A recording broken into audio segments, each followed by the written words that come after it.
რა არის ბრენდის რაციონალური კონცეფცია?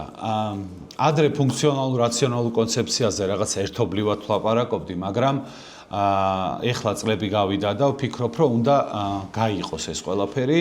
ფუნქციონალური კონცეფცია არის როგორ მუშაობს ბრენდის უკან მდგომი პროდუქტი თუ მომსახურება, მაგრამ რაციონალური კონცეფცია არის თუ რას თავაზობს რაციონალურად ბრენდი ადამიანებს. ანუ როგორი აქვს ფასი, რა საფასო სეგმენტში შედის.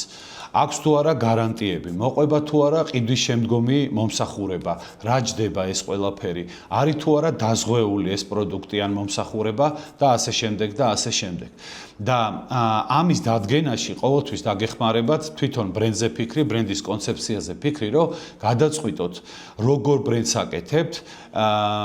ეს არის მასმოხმარების ბრენდი, ეს არის საშუალო სეგმენტის ბრენდი, თუ ეს არის ძვირიანი ბრენდი, ეგრეთ წოდებული ფუფუნების საგანი, ლაგჟერი ბრენდებს რომ ეძახიან და ამაზე ფიქრი თავიდანვე არის საჭირო.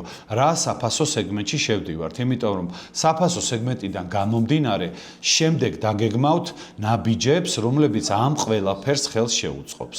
ამიტომ ბრენდის რაციონალური კონცეფცია არის თუ რა რაციონალურ დეტალებს, რა რაციონალურ დაპირებას უკეთებს ბრენდი ადამიანებს. კიდევ ერთხელ, ფასი, გარანტიები, დაზღვევა, შესყიდვის შემდგომი მომსახურება, უფასო, ფასიანი თუ როგორ და ასე შემდეგ და ასე შემდეგ.